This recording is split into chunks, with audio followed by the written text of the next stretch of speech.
Okay, John, look, what the hell are we looking at over here, man? I come up to visit, I see another car in the garage. Like, what's up? Tell me what this is. This here is fine German engineering at its worst. This is a Explain what you mean. 2013 Mini Cooper S. Okay. S for sport? S for sport, yes. This was purchased off a fine gentleman here in town a month ago. He is one of the two original owners of this vehicle. And the story goes with this car, it started its life in Florida. And after being owned in Florida for a few years, it was bought and sold to a gentleman in New Jersey who had the car repossessed. Keep going. And, We're professionals. Hold on, we gotta pause. No. Keep going. They're coming right in their scene. Keep going. We're filming.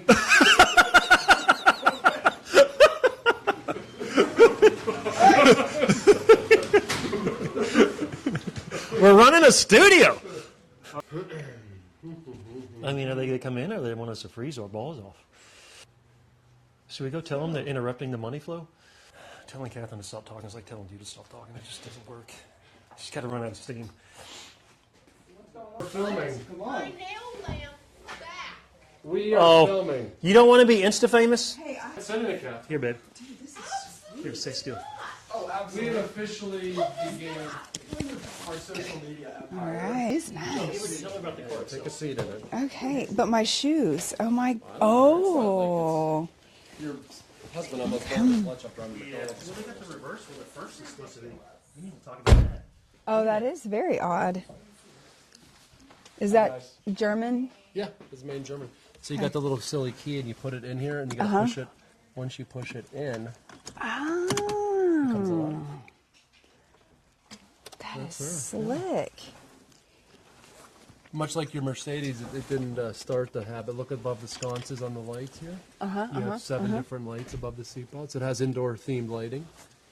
She's actually really fun to drive. Like do you feel good enough to drive a stick? Like you should take it out. Maybe not today, but like tomorrow when it's Yeah? dry. Hold on, let me see. That's reverse. All the way up and to the left is reverse. Yeah. And then Rocco couldn't handle it. He kept trying to. Yeah, it was bad. But then it's first through sixth the rest of the way.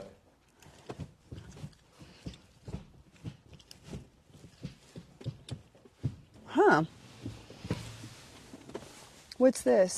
That's the glove, Oh. and then if you push that, S? push it, push the whole thing. Nuh-uh. The secret compartment. Oh. Mini style. That's And look, it comes. This is a factory slick. phone holder with the British flag. That's slick. Like why the hooks? So everything's toggle switches. Oh. So all the lighting, Okay. is Just like, okay. and like all the things down there for the windows, like everything's a toggle. Like they're all, because it's all about the heritage of, these were original British little race cars back in the 50s and 60s. Why do And they we stopped making them, and then in 2008, BMW bought the rights to them in some form of fashion, and BMW basically, this is a BMW, like the mini version. Yeah. My goodness. This is legit. Yeah, and the guy that I bought it, like, it was all original, so you can see he kept it like This is top slick. notch. I love it. It's so cute. All right. I don't know how good this was because I was smacking my gum and moving my leg. So this here is a 2013 Mini Cooper S. This, I believe, is the 4th generation. It went from 2007 to 2013. The S designation makes it the turbo version. And this rides on the N18 engine, which is a revised engine for this generation that transferred over in 2012. This is a 6-speed manual. I believe the engine's around a 1.6 or 1.8 liter. With the turbo, it puts out right around 190 horsepower. I'll pop the hood here for you. You can take a look underneath it. This was bought off of the second owner here in the Pittsburgh area. Just bought this recently, and was taken very good care of. Pretty much all original. They did put a K&N air filter in it, but the turbo, the clutch, everything is original. These are historically unreliable, this generation included. They struggle with things like premature coolant leaks, constant oil leaks from behind the engine, from the oil pump. This right now does have a small coolant leak, funny enough, even after just acquiring it about a month ago. And the big thing with these cars that make them tough to maintain and why they're so cheap to buy is that they're a hoot of fun to drive, especially at going 50 miles an hour. You're probably not going to have more fun in a car going the speed limit. But the expense of fixing these, because these are BMW manufactured. This car is actually made in Germany. This particular model was made in Germany. And the expense comes from everything's over-engineered to BMW standards. And you couple that with the fact that everything in this engine is very tightly spaced, is very hard to get to. So some things like oil leaks and coolant leaks, a lot of times you've got to remove parts of the engine. The clutch on this is about a $3,000 replacement, mainly because you've actually got to drop the subframe down and get all the exhaust out of the way to get to the clutch. So I'm hoping I can make this thing work for a time without a clutch replacement, but you got to buy these and get into these knowing that there's going to be some higher than normal expense costs compared to your Toyotas and Hondas and GMs of the world. But we'll take a quick walk around this thing. She's got, like I said, 75,000 miles on it. She drives smooth. She goes pretty solid down the road. She tracks straight. If you come back here, these cars are pretty cool because they're obviously not very big. I think this thing is about 144 inches end to end. But from a space standpoint, you got plenty of space. You got a nice little hatchback here. These seats fold down and make it quite easy to carry. We've got an 85-pound Bernese Mountain Dog that rides in the back of it with no problem. So they're quite useful for what the size of the vehicle is. But really, where people buy these cars is the fun factor. I mean, this car, pound for pound, you're not going to have more fun. I mean, I paid a little under $7,000 for this car. And, with its power to weight ratio, it'll fly up and down the road. So if you want to come around, I can do a quick cold start to show you. One of the cool things with this vehicle is the key itself. If you want to see that, you basically have to put it in this little fob. And when you push it in, the car kind of comes to life. So this is a 6-speed manual. If you want to pan up, you can actually see it's even got like little light themes. So you can change the lights in the car from red to green to blue to yellow to pretty much anything in between.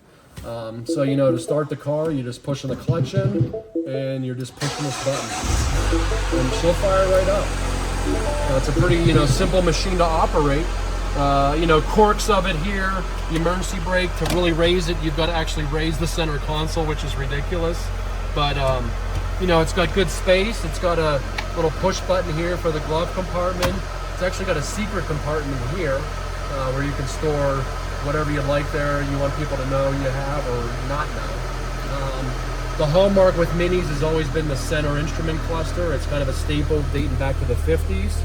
And, it's a pretty fun little machine. The 6-speed manual goes smoothly. It shifts well. These cars, for being a maintenance nightmare, they're very well engineered. The steering is super solid. The seat's solid. I'm 6'2". I'm very comfortable in this car. My son can fit in the back seat. He's 6 foot. It's not ideal, but for a car this size and the amount of fun that there's to be had with it, it's pretty cool that you can haul 4 people in it. It even has a CD player. Another Mini cool thing is they have these toggle switches for everything from the windows, to the interior lights. Everything is toggle switch. So it's a really cool car, and if you know what you're getting into and you've got the budget for the maintenance, they're a good investment. Thank you. Okay. John, there's a couple things I'd like to know about this car, because Catherine likes them. So I looked up the top 5 questions, and they're pretty much the questions I already have. So the first thing is it reliable? Can I start it up and just drive? Yes and no. These cars are pretty simple in regards to it's a basic drivetrain, it's a manual transmission, smaller tires, smaller brakes. But from a reliability standpoint, these things are historically unreliable. They have a lot of little idiosyncrasies that come to light. And number one, it starts with they have to be well maintained. If they don't have their oil change regularly and various maintenance items done at or before maintenance schedules ask for it, you're going to be walking into trouble with them. Okay, so give me a rating. If a 5 is a Honda Accord and a 1 is a Ford Hugo, where does this fall? I don't think there's such a car as a Ford Fusion. I'd be interested to see what that shows on the old info. But I would say if you're looking at a 5 as a Honda Accord, Yeah. I would put the 1 closer to this vehicle. This car quite is the benchmark for unreliability. But once again, it's a double-edged sword because it does really stem to maintenance. These cars are very sensitive, they're very needy, and if things aren't done to them, they'll be about as unreliable as a car you can have. Okay, so assuming I do the normal maintenance, oil changes, brakes when they're supposed to, all that stuff, what are the repairs that are going to stick out on this car that you're not normally going to have on, your normal car? What goes out on these things? Well, first and foremost, this is a manual, so clutches do wear out prematurely. A lot of times you can get over 100,000 miles on a clutch, but these are also notorious for going out at as early as 40, 50,000 miles. And because these cars are so tightly packed together with their engine compartment, changing a clutch in this car is almost unlike any other car outside of high-performance vehicles. You've got to lower the subframe. You've got to change basically the exhaust system out. It's going to cost $3,000 or $4,000. Now, there's something I'd like to point out. The learning curve, even if you know how to drive a standard on this, because the gears are different. Like, I'm used to first being the top left, but reverse is the top left. Is that normal for German cars, or what's that all about? That's a good question. I don't know if that's German across the board. I do believe this car is a BMW at its core. It's manufactured by BMW in Germany, and I do believe BMWs have the reverse all the way up into the left. But I would say for this car, it's pretty normal. But you're right, it takes some getting used to, and because this car is sensitive, you can't take chances because you start grinding gears and you're buying a new clutch.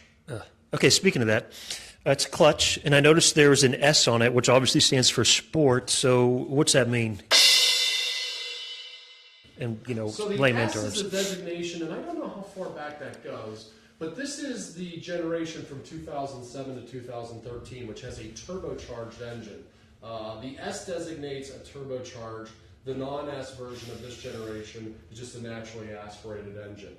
Prior generation of this vehicle actually had a supercharged engine, but the S does give it about, I think, 20 more horsepower with the turbo. But with that comes some additional potential headaches, i.e. the clutch. On this car, if we can pan around here, actually the video, the S does have a dual exhaust coming out the back, and that exhaust system has to be lowered when the clutch needs replaced. So the most expensive thing on this vehicle probably to replace is the clutch. But electrical gremlins, persistent oil and coolant leaks, these are things that can surface and will surface throughout the course of the lifespan of owning a vehicle like this. So if I wanted to buy one, what are the top two or three things I should check before I buy a used one? Well, anytime you buy a vehicle like this, the story about it and its history is, to me, the most important. The great thing about these cars is, if done right and with the proper mindset of knowing what you might be getting into, you can get them cheap. This car, I bought it for around $7,000. And so for $7,000, you're getting a lot of vehicle. But you got to know what's coming ahead and what's coming with that. So once again, a maintenance schedule and history, really, I would prefer to buy them off private owners if I can, because I want to know what has been done and what hasn't been done so I can plan accordingly. But also, use and abuse. These are small, fun little throw-around cars, and you can buy them cheap. So if bought from the wrong person, there can be a lot of things hidden. But anytime you're looking at this vehicle or you go out to test drive one, check to see if anything's leaking from underneath. Check to feel if it's a manual, that clutch engagement. Check to see if it's overheating in any capacity. And also check all the electronics on this car. It has a lot of electronics in it for a small, fairly cheap vehicle, but they can wreak havoc with a little bit of miswiring. They do go bad and have a ton of maintenance hours and labor to figure out what's going on with them. That's it, bro.